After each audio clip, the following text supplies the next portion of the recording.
Hello good morning, जोहार, मैं संजय और आप देख रहे हैं न्यूज झारखंड। समय हो चला है झारखंड की खबरों को जानने का, उनसे अपडेट होने का। तो चलिए जानते हैं आज की 25 मुख्य बड़ी खबरों को। उससे पहले अगर आप न्यूज झारखंड चैनल पे नए हैं तो प्लीज चैनल को सब्सक्राइब करके बेल आइकन प्रेस कर दीजिए, जिससे आप तक झारखंड की हर एक छोटी बड़ी खबर का अपडेट आप तक पहुंचता रहे।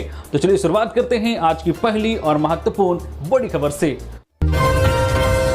घाटशिला उपचुनाव, भाजपा और जेएमएम के प्रत्याशी ने किया नामांकन। सीएम हेमंत सोरेन भी रहे मौजूद। 11 नवंबर को होगा मतदान, 14 को आएगा रिजल्ट। घाटशिला उपचुनाव के लिए भाजपा के प्रत्याशी बाबूलाल सोरेन और झामुमो के प्रत्याशी सोमेश सोरेन ने शुक्रवार को अपना नामांकन दाखिल किया। इस दौरान बाबूलाल सोरेन के पक्ष में नेता प्रतिपक्ष बाबूलाल मरांडी, पूर्व सीएम चंपाई सोरेन, आजसू प्रमुख सुदेश महतो समेत कई सांसद विधायक मौजूद रहे। वह झारखंड मुक्ति मोर्चा झामुमो के प्रत्याशी सोमेश सोरेन के नामांकन कार्यक्रम में मुख्यमंत्री हेमंत सोरेन पहुंचे। इस मौके पर कांग्रेस प्रदेश अध्यक्ष केशव महतो समेत झामुमो के कई नेता मौजूद रहे। घाटशिला उपचुनाव के लिए 11 नवंबर को मतदान होगा, जबकि वोटों की गिनती 14 नवंबर को की जाएगी। जिला प्रशासन ने नामांकन प्रक्रिया को लेकर सुरक्षा के व्यापक इंतजाम किए हैं। घाटशिला विधानसभा क्षेत्र में कुल 2,55,823 मतदाता अपने मताधिकार का प्रयोग करेंगे। मतदान के लिए विधानसभा क्षेत्र में कुल 300 बूथ बनाए गए हैं। इधर घाटशिला विधानसभा उपचुनाव में दोनों प्रमुख पार्टियों के प्रत्याशियों की घोषणा के बाद राजनीतिक सरगर्मी बढ़ गई है। झामुमो ने यहां से दिवंगत शिक्षा मंत्री रामदास सोरेन के बेटे सोमेश सोरेन को और भाजपा ने चंपाई सोरेन के बेटे बाबूलाल सोरेन को चुनावी मैदान में उतारा है। यह चुनाव झामुमो और भाजपा के लिए प्रतिष्ठा का प्रश्न बन गया है। दोनों ही पार्टियां इस चुनाव में कोई कोर कसर नहीं छोड़ना चाहती है।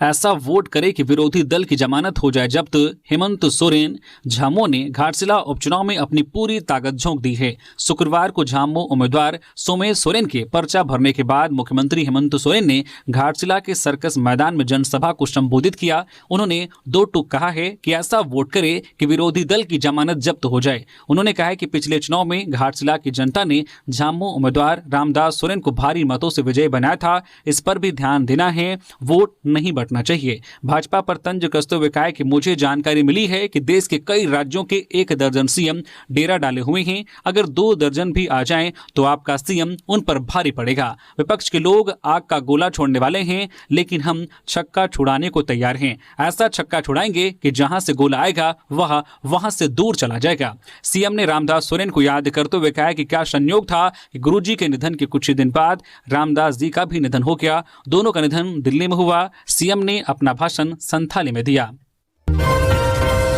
रांची में हुंकार महारैली में आदिवासी समुदाय ने कहा, किसी कीमत पर कुर्मियों को नहीं बनने देंगे एसटी। आदिवासी बचाओ मोर्चा के तत्वाधान में कई आदिवासी संगठनों की ओर से शुक्रवार को रांची के प्रभात तारा मैदान में आदिवासी हुंकार महारैली का आयोजन हुआ। रैली में राज्य भर से हजारों आदिवासी अपने पारंपरिक हथियारों के साथ जुटे और कुर्मी के एसटी के दर्जे की मांग का विरोध किया। कार्यक्रम की अध्यक्षता करते हुए पूर्व मंत्री गीताश्री उरांव ने कहा कि आदिवासियों ने कभी भी बीच सड़क में कर्मा सोहराय नहीं मनाया, लेकिन कुर्मी समुदाय जानबूझकर बीच सड़क में सोहराय मनाकर ढकोसलेबाजी कर रहे हैं। उन्होंने कहा कि कुर्मी आदिवासी बनने का नाटक कर रहे हैं, इसलिए इनसे बचने की जरूरत है। उन्होंने आदिवासी समुदाय के लोगों से एकजुटता का आह्वान किया। वही आदिवासी नेता देव कुमार धार ने कहा कि आज जो है कुर्मी समुदाय को गलतफहमी हो गई है। वे फर्जी तरीके से आदिवासी बनना चाहते हैं, लेकिन किसी भी कीमत पर कुर्मियों को आदिवासी वर्ग में शामिल नहीं होने देंगे। वही संगीता कश्यप ने कहा कि कुर्मी समुदाय के इस मांग के खिलाफ लड़ेंगे और जीत हासिल करेंगे। राजेश उरांव ने कहा है कि कुर्मियों को दोबारा जन्म लेना होगा, फिर भी वे आदिवासी में शामिल नहीं हो सकते। वे वोट की ताकत से डराना चाहते हैं, इसलिए किसी भी कीमत में उन्हें एसटी का दर्जा नहीं मिलने देंगे। टीएसपीसी के 2 इनामी एरिया कमांडर ने किया आत्मसमर्पण। नक्सल हिंसा और खूनी वारदातों में सक्रिय रूप से शामिल रहे थे। कई थानों में है मामला दर्ज। चतरा पुलिस को नक्सल उन्मूलन के क्षेत्र में बड़ी सफलता मिली है। टीएसपीसी उग्रवादी संगठन के 2 एरिया कमांडर ने पुलिस के समक्ष आत्मसमर्पण कर दिया है। इन दोनों पर 1-1 लाख रुपए का इनाम घोषित था। यह आत्मसमर्पण कार्यक्रम शुक्रवार को चतरा समाहरणालय के सभा कक्ष में आयोजित किया गया। बोकारो प्रक्षेत्र के आईजी सुनील भास्कर की उपस्थिति में उग्रवादियों ने मुख्यधारा में लौटने का संकल्प लिया। आत्मसमर्पण करने वाले एरिया कमांडर कुलदीप गंझू उर्फ पत्थर उर्फ कुणाल हैं, जो पृथ्वी गंझू के पुत्र और चतरा जिले के कुंदा थाना अंतर्गत कोजरम के निवासी हैं। दूसरे नक्सली रोहिणी गंझू उर्फ रोहिणी पाहन हैं, जो स्वर्गीय बबुनी गंझू के पुत्र और कुंदा थाना के अनगढ़ा के निवासी हैं। आत्मसमर्पण के दौरान इन उग्रवादियों ने अपनी आपराधिक दुनिया को त्यागने के प्रतीक के रूप में अग्निअस्त्रों का एक जखीरा भी सौंपा। रोहिणी गंझू ने एक SLR राइफल और 82 राउंड जिंदा गोली, जबकि कुलदीप गंझू ने एक सेमी राइफल और 103 राउंड जिंदा गोली समर्पित की। रांची में धनतेरस को लेकर बाजार हुआ गुलजार, ग्राहकों के रुझान से व्यवसायी खुश। धनतेरस को लेकर बाजार सज चुका है। एक से बढ़कर एक पारंपरिक सामान से लेकर आधुनिक सामान ग्राहकों को लुभा रहे हैं। ऑटोमोबाइल सेक्टर से लेकर सोना चांदी के आभूषण ग्राहकों को आकर्षित कर रहे हैं। इन सब के बीच कुछ ऐसा भी सामान है जो पारंपरिक रूप से धनतेरस के मौके पर खरीदे जाते हैं, उसे भी व्यवसायी बाजार में लेकर आए हैं। एक तरफ महंगी गाड़ियों को खरीदने के लिए लोग पहले से ही बुकिंग करा चुके हैं, दूसरी ओर नारियल झाड़ू को भी बाजार में बड़ी संख्या में केरल और पश्चिम बंगाल से लाया गया है।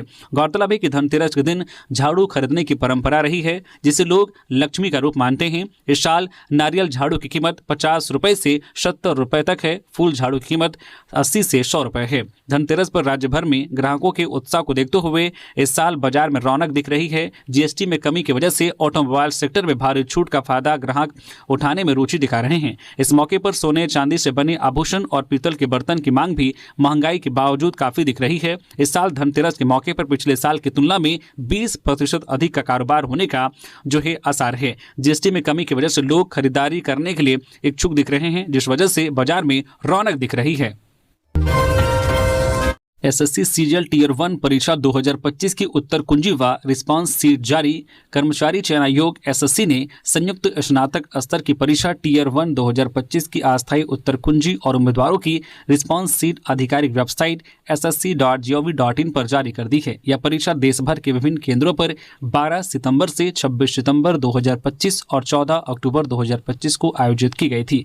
आयोग द्वारा जारी सूचना के अनुसार उम्मीदवार अपनी उत्तर कुंजी और रिस्पांस सीट देखने के लिए अपने रजिस्ट्रेशन नंबर और पासवर्ड के माध्यम से लॉगिन कर सकते हैं। यह सुविधा केवल 16 अक्टूबर रात 9 बजे से 19 अक्टूबर रात 9 बजे तक उपलब्ध है। उम्मीदवार प्रत्येक प्रश्न या उत्तर पर आपत्ति दर्ज करने के लिए 50 रुपये प्रति प्रश्न शुल्क का भुगतान कर सकते हैं। आयोग ने स्पष्ट किया है कि 19 अक्टूबर रात 9 बजे के बाद प्राप्त कोई भी आपत्ति स्वीकार नहीं की जाएगी। साथ ही किसी भी अन्य माध्यम से भेजी गई आपत्तियां भी मान्य नहीं होंगी।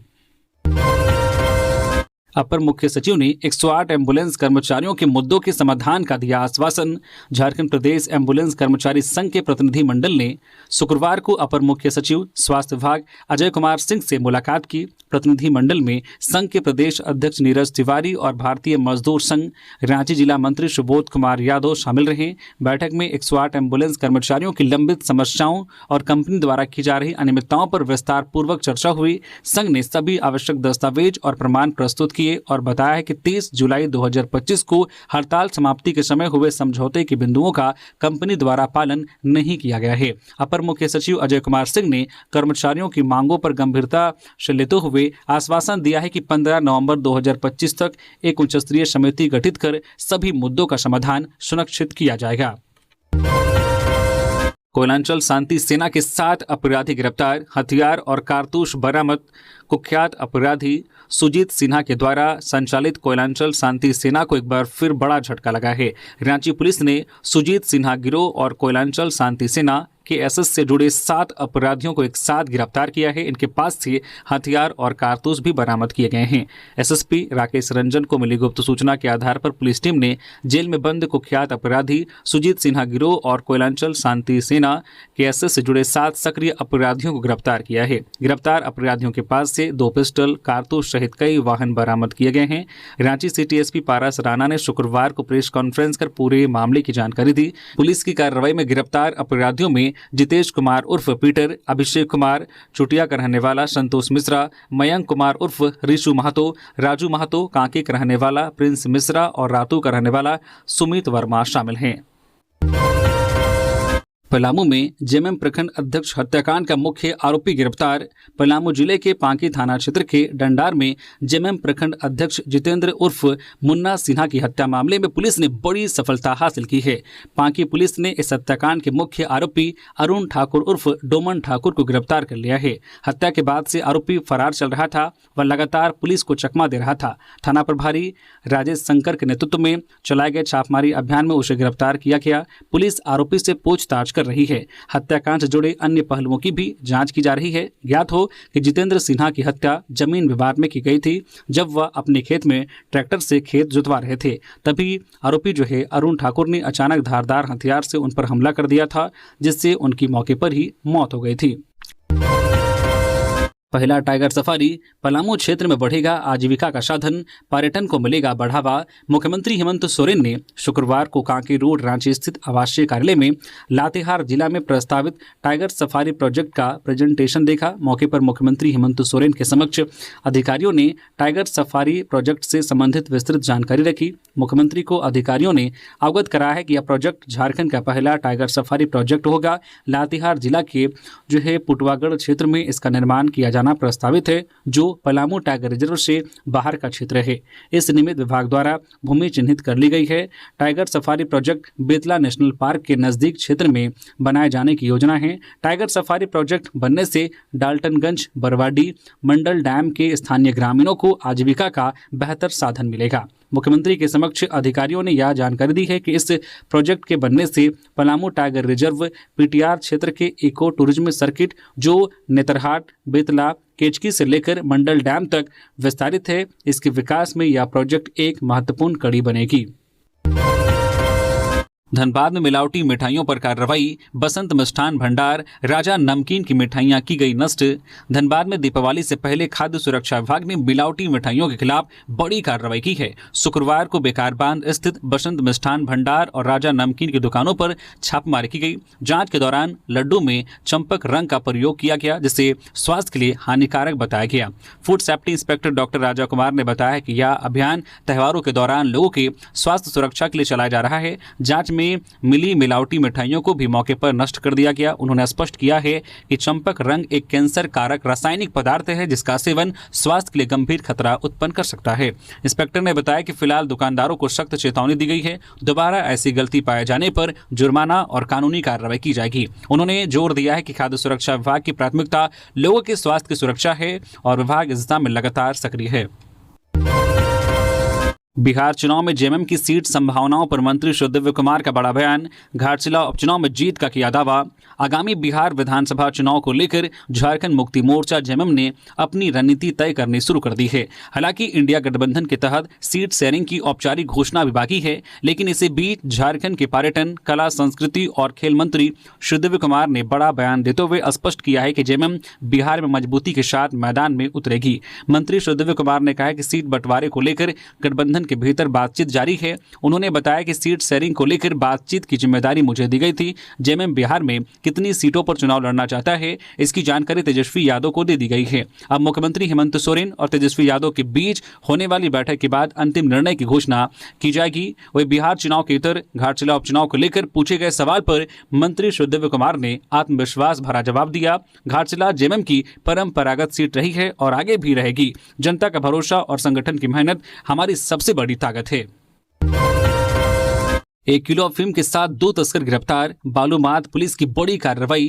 लातेहार में नशे के अवैध कारोबार पर नकेल कसते हुए बालूमाथ पुलिस ने गुरुवार की देर शाम जोगियाडी मोड़ के पास बड़ी कार्रवाई की। पुलिस ने वाहन जांच के दौरान एक पैशन प्रो मोटरसाइकिल पर सवार 2 तस्करों को 1 किलो अफीम के साथ गिरफ्तार किया। बालूमाथ एसडीपीओ विनोद रवानी ने प्रेस विज्ञप्ति जारी कर बताया कि लातेहार पुलिस अधीक्षक को गुप्त सूचना मिली थी कि 2 व्यक्ति अफीम की तस्करी कर बालूमाथ से चंदवा की ओर जाने वाले हैं। सूचना के आधार पर एक विशेष टीम का गठन किया गया और बालूमाथ जोगियाडी मोड़ के पास वाहन चेकिंग अभियान चलाया गया। जांच के दौरान पुलिस ने बाइक सवार दोनों व्यक्तियों की तलाशी ली, जिनमें उनके घुटनों के नीचे इनक्लेट में छुपाए गए 2 पैकेट अफीम बरामद हुए। बरामद अफीम का कुल वजन 1 किलो 66 ग्राम पाया गया। पुलिस ने मौके से 2 तस्करों को गिरफ्तार किया है। पुलिस ने अफीम के अलावा 1 जोड़ी इनक्लेट, 1 पैशन प्रो मोटरसाइकिल और 2 एंड्रॉयड मोबाइल फोन बरामद किए हैं। रांची जिले में 62,000 से अधिक पेंशनधारियों को सितंबर माह की पेंशन राशि मिली। रांची जिले के 62,482 लाभुकों को इंदिरा गांधी राष्ट्रीय सामाजिक सुरक्षा पेंशन योजना के तहत सितंबर माह की पेंशन राशि उनके बैंक खातों में आधार आधारित डीबीटी के माध्यम से दे दी गई है। हर लाभुक को 1,000 की पेंशन राशि सीधे उनके बैंक आधारित खाते में भेजी गई है। इसमें वृद्धावस्था पेंशन योजना के 50,896, विधवा पेंशन योजना के 11,241 और दिव्यांग पेंशन योजना के 345 लाभुकों को यह राशि दी गई है। जिन लाभुकों के खाते में पेंशन नहीं पहुंची है उनसे अनुरोध किया गया है कि वे अपने बैंक खाते की आधार सीडिंग की जांच करा ले। वे अपने प्रखंड, अंचल कार्यालय या जिला सामाजिक सुरक्षा कोषांग से संपर्क कर सकते हैं। पुलिस ड्यूटी मीट, चुनौतियों से भरी है पुलिस की जिम्मेवारी। सीएम मुख्यमंत्री हेमंत सोरेन शुक्रवार को जैप 1 ग्राउंड डोरंडा रांची में आयोजित 20वीं झारखंड राज्य पुलिस ड्यूटी मीट 2025 के समापन समारोह में सम्मिलित हुए। इस अवसर पर मुख्यमंत्री ने अपने संबोधन में कहा है कि पुलिस विभाग किसी भी राज्य की रीढ़ होती है। पुलिस विभाग की जिम्मेवारी वर्तमान समय में चुनौतियों से भरा है। राज्य में जैसे जैसे विकास के आयाम आगे बढ़ते हैं, पुलिस की चुनौतियां भी बढ़ती चली जाती है। मुख्यमंत्री ने कहा है कि इस तकनीकी युग में हमारे पुलिस के जवान किस प्रकार अधिक से अधिक दक्षता हासिल करें, यह अत्यंत जरूरी है। आज हमारी सरकार राज्य के पुलिस महकमे को ज्यादा से ज्यादा दक्ष बनाने की जिम्मेदारी को पूरा करने के हर संभव प्रयास कर रही है। बिहार विधानसभा चुनाव, मुख्य निर्वाचन पदाधिकारी ने दिए झारखंड के 10 जिलों में कड़ी चौकसी के निर्देश। मुख्य निर्वाचन पदाधिकारी के रवि कुमार ने शुक्रवार को निर्वाचन सदन में बिहार विधानसभा चुनाव के मद्देनजर राज्य की सभी प्रवर्तन एजेंसियों के प्रमुखों के साथ एक महत्वपूर्ण बैठक की। उन्होंने सभी एजेंसियों को निर्देश दिया है कि वे आपस में और बिहार राज्य की प्रवर्तन एजेंसियों के साथ बेहतर समन्वय स्थापित कर कार्य करें। रवि कुमार ने बताया कि झारखंड राज्य के 10 जिले बिहार राज्य के साथ सीमाएं साझा करते हैं और बिहार में विधानसभा चुनाव के लिए आदर्श आचार संहिता लागू है। इसे ध्यान में रखते हुए बिहार और झारखंड की सीमाओं पर मिरर चेक पोस्ट बनाए गए हैं। मुख्य निर्वाचन पदाधिकारी ने कहा है कि इन चेक पोस्टों को पूरी तरह से सक्रिय रखा जाए ताकि चुनाव को प्रभावित करने वाली अवैध सामग्रियों की आवाजाही पर सख्ती से अंकुश लगाया जा सके। उन्होंने विशेष रूप से नकदी, शराब, ड्रग्स और अन्य प्रलोभनों की अवैध आवाजाही को रोकने के लिए प्रवर्तन एजेंसियों को पूरी मुस्तैदी से कार्य करने का निर्देश दिया। गढ़वा में लापता युवक की झाड़ियों में मिली लाश, हत्या से इलाके में सनसनी। गढ़वा जिले के चिनिया प्रखंड मुख्यालय निवासी राजेंद्र कोरवा के पुत्र सुशील कोरवा 22 वर्षीय की लाश शुक्रवार को कुसुम दमार जंगल में झाड़ियों के बीच छत विछत अवस्था में पाई गई। सुशील बीते 11 अक्टूबर की रात से लापता था। उसके पिता ने 13 अक्टूबर को चिनिया थाना में गुमशुदगी की रिपोर्ट दर्ज कराई थी। सुशील की हत्या से गाँव में सनसनी फैल गई है। परिजन शोक और गुस्से में हैं। ग्रामीण और नेताओं ने दोषियों की गिरफ्तारी और सख्त कार्रवाई की मांग की है। सुशील की खोजबीन कर रहे परिजन और ग्रामीणों ने शुक्रवार सुबह झाड़ियों में तेज दुर्गंध पाई। पास जाकर देखा तो उनका बेटा मृत पड़ा था। घटना की सूचना मिलते ही सैकड़ों ग्रामीण घटनास्थल पर जुट गए। घटना से आदिवासी समुदाय में गहरा आक्रोश है। जिला अध्यक्ष नन्हेश्वर कोरवा ने कहा है कि यदि 48 घंटे में दोषियों की गिरफ्तारी नहीं होती तो थाना घेराव और सड़क जाम जैसी कार्रवाई की जाएगी। इस साल झारखंड में पड़ेगी कड़ाके की ठंड। रांची का पारा सामान्य से नीचे, अभी से सर्दी का होने लगा है एहसास। झारखंड की राजधानी रांची समेत अन्य जिलों में भी मौसम का मिजाज बदलने लगा है। सुबह और शाम के वक्त ठंड महसूस होने लगी है। न्यूनतम तापमान में गिरावट दर्ज की गई है। मौसम केंद्र रांची ने अनुमान जताया है कि इस साल झारखंड में कड़ाके की ठंड पड़ सकती है। इसका असर दिखने भी लगा है। मौसम केंद्र के मुताबिक आज 18 अक्टूबर को झारखंड के आसमान में आंशिक बादल छाए रहेंगे। हालांकि मौसम शुष्क रहेगा। इसके अलावा 19 और 20 अक्टूबर को भी आंशिक बादल छाए रहने की उम्मीद है। रही बात दीपावली की, तो उस दिन राज्य के दक्षिणी भाग यानी पूर्वी सिंहभूम, पश्चिमी सिंहभूम, सरायकेला खारसावा और सिमडेगा जिले में आंशिक बादल छाए रह सकते हैं। हालांकि इस दौरान मौसम शुष्क रहने से सर्दी का एहसास ज्यादा होगा, लेकिन 21 और 22 अक्टूबर को आसमान के साफ रहने और मौसम के शुष्क रहने का अनुमान है।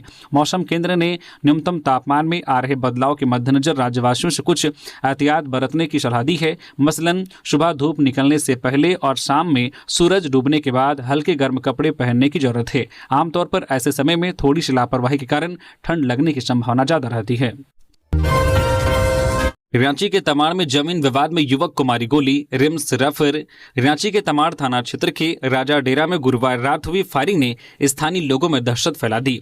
रात लगभग 9 बजे सोनू खान और संजय मछुआ शंभू मुंडा के घर पहुंचे और अचानक देसी पिस्टल निकालकर 2 फायरिंग कर दी। एक गोली दीवार पर लगी जबकि दूसरी शंभू मुंडा के कंधे पर जा लगी।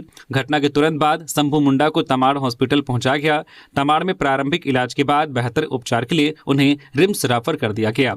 घटना की सूचना मिलते ही पुलिस ने मौके पर पहुंचकर मामले की छानबीन शुरू कर दी है। जानकारी के अनुसार घटना का मुख्य कारण NH 33 जो है दुबार सिनी मोड़ के समीप सिंह जूड़ी में स्थित जमीन को लेकर चल रहे विवाद से जुड़ा है। शंभू मुंडा के ससुर स्वर्गीय पंचानन मुंडा की यह जमीन 5 साल पहले संजय मछुआ को लीज पर दी गई थी, जिस पर उसने होटल चलाया। 5 साल की अवधि पूरी होने के बाद शंभू मुंडा ने जमीन खाली करने का दबाव डाला, जिससे दोनों पक्षों में तनातनी बढ़ गई। थाना प्रभारी परवीन मोदी ने बताया कि फायरिंग के आरोप में एक आरोपी को पुलिस ने गिरफ्तार कर लिया है और उसे पूछताछ जारी है। दूसरे आरोपी की गिरफ्तारी के लिए पुलिस लगातार इलाके में छापेमारी कर रही है। गार्ड ने सुपरवाइजर की कुल्हाड़ी से काटकर की हत्या। रामगढ़ थाना में जाकर आरोपी ने किया सरेंडर, कम सैलरी मिलने से था नाराज। रामगढ़ में एक निर्माणाधीन मार्केट कॉम्प्लेक्स के प्लॉट पर तैनात सिक्योरिटी गार्ड ने अपने सुपरवाइजर की हत्या कर दी। घटना गुरुवार की रात रामगढ़ थाना क्षेत्र स्थित रामगढ़ कॉलेज स्थित हरिओम टावर IVY नामक निर्माणाधीन मार्केट कॉम्प्लेक्स की है। वहीं आरोपी ने शुक्रवार सुबह थाना में जाकर आत्मसमर्पण कर दिया। मृतक की पहचान सुनील सिंह के रूप में की गई है।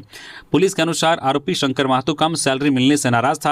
आरोपी ने कुल्हाड़ी से वार कर सुनील सिंह की हत्या कर दी है। हत्या की जानकारी मिलने के बाद पुलिस घटनास्थल पर पहुंचकर शव को पोस्टमार्टम के लिए भेज दिया। घटनास्थल पर पहुंचे मृतक सुनील सिंह की पत्नी और परिजनों का रो रो कर बुरा हाल था। मृतक के भाई रामवृक्ष सिंह ने कहा कि सुनील सिंह की गुरुवार को ड्यूटी नहीं थी, उसके बाद भी सिक्योरिटी गार्ड के एजेंसी मालिक द्वारा जबरन काम पर बुलाया गया और शंकर महतो ने मेरे भाई को कुल्हाड़ी से मारकर हत्या कर दी। शंकर महतो को फांसी की सजा होनी चाहिए। लोहरदगा में पुलिस की बड़ी कार्रवाई, 40 लाख की अवैध शराब बरामद, 2 गिरफ्तार। लोहरदगा जिले के कुड्डू थाना पुलिस ने अवैध शराब तस्करी के खिलाफ बड़ी कार्रवाई करते हुए करीब 40 लाख रुपए की अवैध अंग्रेजी शराब जब्त की है। इस मामले में कंटेनर के चालक और खलासी को गिरफ्तार कर जेल भेज दिया गया है। यह कार्रवाई बिहार के मद्य निषेध इकाई पटना से मिली गुप्त सूचना के आधार पर की गई। सूचना मिलने के बाद लोहरदगा SP सादिक अनवर रिजवी के निर्देश पर SDPO श्रद्धा क्रिकेटा के नेतृत्व में कुड्डू थाना प्रभारी मनोज कुमार के द्वारा एक विशेष टीम गठित कर की गई। टीम ने चंदवा की ओर से आ रहे एक कंटेनर को जांच के लिए रोका। तलाशी के दौरान कंटेनर से 413 पेटी अंग्रेजी शराब बरामद की गई। जब चालक से शराब से संबंधित दस्तावेज मांगे गए तो वह कोई वैध कागजात प्रस्तुत नहीं कर सका। लोहरदगा पुलिस अधीक्षक सादिक अनवर रिजवी ने प्रेस कॉन्फ्रेंस में बताया कि यह कार्रवाई जिले में सक्रिय अवैध शराब तस्करों के नेटवर्क को ध्वस्त करने की दिशा में एक अहम कदम माना जा रहा है। उन्होंने बताया कि यह शराब हरियाणा से लाई जा रही थी और समय रहते सूचना मिलने से तस्करी को रोका जा सका। डुमरी विधायक जयराम महतो ने खिलाड़ी काजल कुमारी को दिया आर्थिक सहयोग। डुमरी विधायक जयराम महतो ने शुक्रवार को क्षेत्र की प्रतिभाशाली छात्रा एवं राष्ट्रीय स्तर की खिलाड़ी काजल कुमारी को 12,000 रुपए का चेक अपने निजी वेतन से देकर आर्थिक सहयोग किया। काजल कुमारी निमियाघाट थाना क्षेत्र के योगीडी गांव की निवासी है। आगामी अखिल भारतीय विश्वविद्यालय प्रतियोगिता में झारखंड राज्य का प्रतिनिधित्व करने जा रही है। आर्थिक स्थिति कमजोर होने के कारण वह टीम के साथ प्रतियोगिता में शामिल नहीं हो पा रही थी। स्थिति की जानकारी मिलने पर विधायक जयराम महतो ने तुरंत मदद का हाथ बढ़ाया और व्यक्तिगत रूप से सहायता राशि प्रदान की। विधायक ने कहा कि हर गरीब घर की बेटी झारखंड का मान बढ़ाए, यही मेरी जिम्मेदारी है। किसी भी प्रतिभाशाली छात्र या खिलाड़ी का सपना केवल इसलिए अधूरा नहीं रहना चाहिए कि उनके पास आर्थिक संसाधन नहीं है। उन्होंने आगे कहा कि आने वाले समय में डुमरी विधानसभा क्षेत्र में स्पोर्ट्स टैलेंट फंड की व्यवस्था की जाएगी ताकि आर्थिक रूप से कमजोर लेकिन प्रतिभावान खिलाड़ियों को सरकारी या निजी स्तर पर सहयोग मिल सके। फर्जी ट्रेडिंग फाइनेंस के जरिए 4.5 करोड़ की ठगी, MP से गिरफ्तार हुआ साइबर अपराधी। झारखंड CID के साइबर क्राइम ब्रांच के द्वारा चलाए जा रहे ऑपरेशन से साइबर अपराधियों को देश के कोने कोने से गिरफ्तार किया जा रहा है। इसी क्रम में 4 करोड़ 61 लाख रुपए की ठगी करने वाले एक साइबर अपराधी को मध्य प्रदेश के सिवानी से गिरफ्तार किया गया है। नकली इन्वेस्टमेंट और ट्रेडिंग एप्स के माध्यम से फर्जी ट्रेडिंग फाइनेंस के जरिए ठगी करने वाले गिरोह के एक सातिर साइबर अपराधी पवन गौड़ को CID के साइबर क्राइम ब्रांच ने मध्य प्रदेश से गिरफ्तार किया है। सीआईडी के साइबर क्राइम ब्रांच के द्वारा जारी प्रेस रिलीज के अनुसार अपराध अनुसंधान विभाग के साइबर क्राइम थाना में कांड संख्या 109/25 दर्ज किया गया था। इस केस में पीड़ित से फेसबुक पर एक फर्जी ऐप डाउनलोड कराया गया और निवेश का विज्ञापन दिखाकर कुल 4 करोड़ 61 लाख रुपए की ठगी की गई। रांची एसएसपी ने अवैध वसूली करने वाले पुलिस पदाधिकारी व कर्मियों को किया सस्पेंड। एसएसपी राकेश रंजन ने अवैध वसूली करने वाले 3 पुलिस पदाधिकारी व कर्मियों को सस्पेंड कर दिया है। शुक्रवार को एसएसपी ने कार्रवाई करते हुए लोअर बाजार थाना के एक एएसआई, एक हवलदार, एक सिपाही को सस्पेंड कर दिया। उल्लेखनीय है कि बीते दिनों इन पुलिस पदाधिकारी और कर्मियों के द्वारा अवैध वसूली करने का मामला सामने आया था, जिसके बाद एसएसपी ने इस मामले को गंभीरता से लेते हुए यह कार्रवाई की। एसएसपी ने जिले भर के पुलिसकर्मियों को सख्त हिदायत देते हुए कहा है कि इस तरह की अवैध गतिविधि में जो भी पुलिसकर्मी और पदाधिकारी शामिल पाए जाएंगे, उनके खिलाफ सख्त से सख्त कार्रवाई की जाएगी। बैंक से 6 करोड़ का गबन, पूर्व मैनेजर गिरफ्तार। फर्जी खाते खोलकर ग्राहकों के पैसे निकाले थे, सासाराम से पकड़ा गया। पलामू के होशंगाबाद में झारखंड राज्य ग्रामीण बैंक की दंगवार शाखा के पूर्व प्रबंधक मनोज कुमार सिंह 33 वर्षीय को 6 करोड़ रुपए से अधिक के गबन के आरोप में गिरफ्तार किया गया है। उन पर बैंक ग्राहकों के फर्जी खाते खोलकर पैसे निकालने का आरोप है। आरोपी को बिहार के सासाराम से पकड़ा गया। यह मामला बैंक की दंगवार शाखा से संबंधित है। बैंक के क्षेत्रीय प्रबंधक के निरीक्षण के दौरान वित्तीय अनियमितताओं का खुलासा हुआ था। जांच में पता चला है कि मनोज कुमार सिंह ने 11 महिला खाता समूह से ग्राहकों की सहमति के बिना अवैध रूप से ऋण स्वीकृत किए और राशि निकाल ली। इसके अतिरिक्त मनोज कुमार सिंह ने विशेष सावधि जमा STDR से भी अवैध निकासी की। प्राथमिकी के अनुसार अभियुक्त मनोज कुमार सिंह ने कुल 6 करोड़ 3,34,245 रुपए का गबन किया था। इसमें से बैंक को 4 करोड़ 66,89,942 रुपए का भुगतान कर दिया गया है, जबकि 1 करोड़ 36,45,303 रुपए अभी भी बकाया है। मामले की गंभीरता को देखते हुए अनुमंडल पुलिस पदाधिकारी होशंगाबाद के नेतृत्व में एक विशेष जांच दल SIT का गठन किया गया था। SIT ने गहन अनुसंधान कर मामले का खुलासा किया और मनोज कुमार सिंह को गिरफ्तार किया। पतरातू यूनिट 1 का 72 घंटे का ट्रायल सफल। विद्युत उत्पादन में अब आत्मनिर्भर बनेगा झारखंड। झारखंड को ऊर्जा के क्षेत्र में आत्मनिर्भर बनाने की दिशा में एक ऐतिहासिक कदम उठाया गया है। पतरातू विद्युत उत्पादन निगम लिमिटेड PVUNL ने अपनी महत्वाकांक्षी विद्युत परियोजना चरण 1 3x800 मेगावाट की यूनिट 1 का 72 घंटे का सफल ट्रायल पूरा कर लिया है। यह एक बड़ी कामयाबी है। इस उपलब्धि के साथ राज्य में बिजली आपूर्ति सुदृढ़ करने और औद्योगिक विकास को गति देने की संभावनाएं और मजबूत हो गई है। यह परियोजना NTPC और झारखंड बिजली वितरण निगम लिमिटेड JBVNL के संयुक्त उद्यम के रूप में संचालित हो रही है। इसकी आधारशिला प्रधानमंत्री नरेंद्र मोदी ने 25 मई 2018 को रखी थी।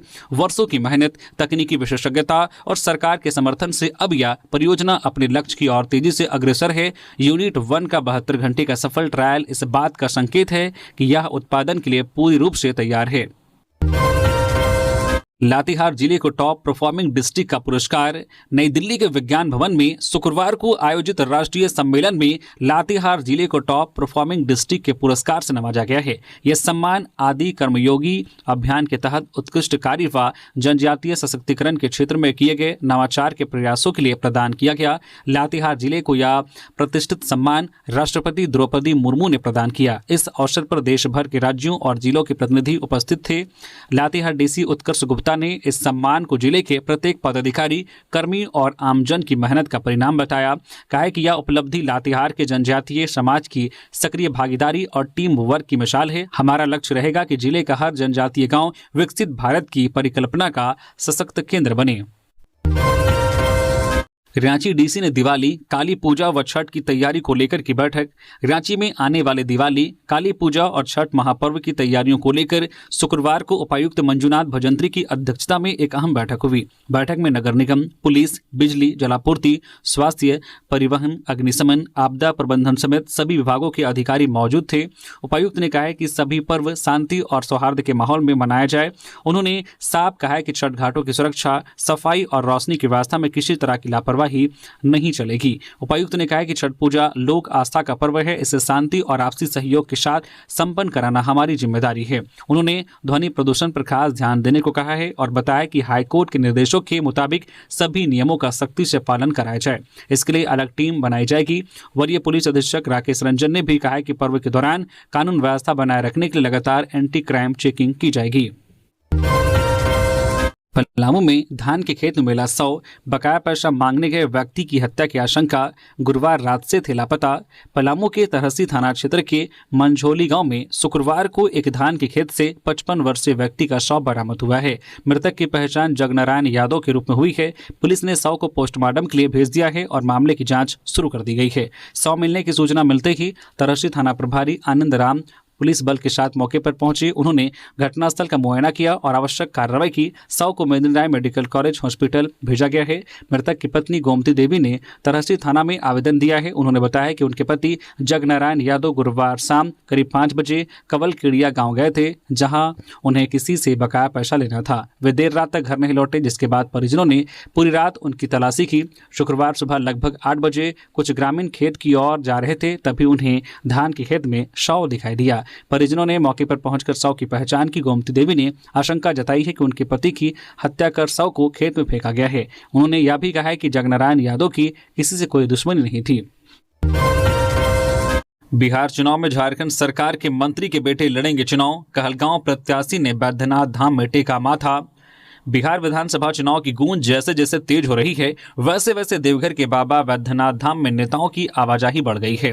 झारखंड की सीमा से सटे बिहार के जिलों के कई प्रमुख नेता नामांकन और प्रचार अभियान शुरू करने से पहले बाबा बैद्यनाथ के दरबार में माथा टेक रहे हैं। हाल ही में केंद्र राज्य मंत्री संजय सेठ ने भागलपुर के बिहपुर विधानसभा क्षेत्र में प्रचार अभियान की शुरुआत से पहले बाबा मंदिर में आशीर्वाद लिया। इसके बाद शुक्रवार को कहलगांव विधानसभा से राजद प्रत्याशी रजनीश यादव भी नामांकन से पूर्व बाबा के दरबार पहुंचे। रजनीश यादव झारखंड सरकार के मंत्री संजय यादव के पुत्र हैं। विदेश से पढ़ाई कर लौटे रजनीश अब सक्रिय राजनीति में कदम रख चुके हैं। संजय यादव झारखंड में राजद के एकमात्र विधायक रहे, जिन्हें मंत्री पद की जिम्मेदारी सौंपी गई थी और अब उनके पुत्र बिहार की राजनीति में परिवार की ही विरासत को आगे बढ़ाने की चुनौती संभाले हुए हैं। छठ पर रांची नगर निगम की तैयारी, 25 से अधिक घाटों पर लग रही है हाई मास्ट लाइटें। लोक आस्था के महापर्व छठ पूजा को लेकर रांची नगर निगम की तैयारियां जोरों पर है। निगम प्रशासक इस बार श्रद्धालुओं को बेहतर सुविधा, सुरक्षा और स्वच्छ माहौल प्रदान करने के लिए विशेष पहल कर रहा है। नगर निगम के प्रशासक सुशांत गौरव के निर्देशानुसार शहर के सभी प्रमुख छठ घाटों और तालाबों पर विशेष प्रकाश की व्यवस्था की जा रही है, ताकि संध्या अर्घ्य और प्रातः अर्घ्य के समय श्रद्धालुओं को किसी प्रकार की असुविधा न हो। रांची नगर निगम द्वारा JREDA के सहयोग से 25 से अधिक प्रमुख स्थलों पर हाई मास्ट लाइटें लगाने का कार्य शुरू कर दिया गया है। यह लाइटें पूरे क्षेत्र को रोशन करेंगी, जिससे श्रद्धालुओं को सुरक्षित और उज्जवल वातावरण मिलेगा। पलामू के चैनपुर में पेड़ से टकराई XUV, रांची निवासी सवार गंभीर रूप से घायल। पलामू जिले के चैनपुर थाना क्षेत्र के सेमरा गांव के पास शुक्रवार को सड़क दुर्घटना में एक व्यक्ति गंभीर रूप से घायल हो गया। जानकारी के अनुसार एक XUV मेदिनीनगर से रंका की ओर जा रही थी। रास्ते में सड़क पर बने गड्ढे की वजह से चालक का संतुलन बिगड़ गया और गाड़ी अनियंत्रित होकर पेड़ से जा टकराई। टक्कर इतनी जोरदार थी कि कार सड़क की दूसरी ओर जाकर रुकी। इस दुर्घटना में कार पर सवार एक व्यक्ति गंभीर रूप से घायल हो गया। उसकी पहचान रांची के रहने वाले विकास सिंह के रूप में हुई है। वह अपनी नानी के घर डाल्टनगंज आए हुए थे और रंकागढ़ अपने एक मित्र से मिलने जा रहे थे। हादसे में विकास सिंह के जांघ और छाती में गंभीर चोट आई है। तो ये थी आज की झारखंड की टॉप बड़ी खबरें। इसी तरह से झारखंड की हर एक छोटी बड़ी खबर देखने के लिए आप न्यूज झारखंड चैनल को सब्सक्राइब करके बेल आइकन प्रेस कर दीजिए, जिससे अब तक झारखंड की हर एक छोटी बड़ी खबर का अपडेट आप तक पहुंचता रहे। तो अभी के लिए बस इतना ही, हमें दीजिए इजाजत, फिर मिलते हैं किसी और खबरों के साथ। धन्यवाद।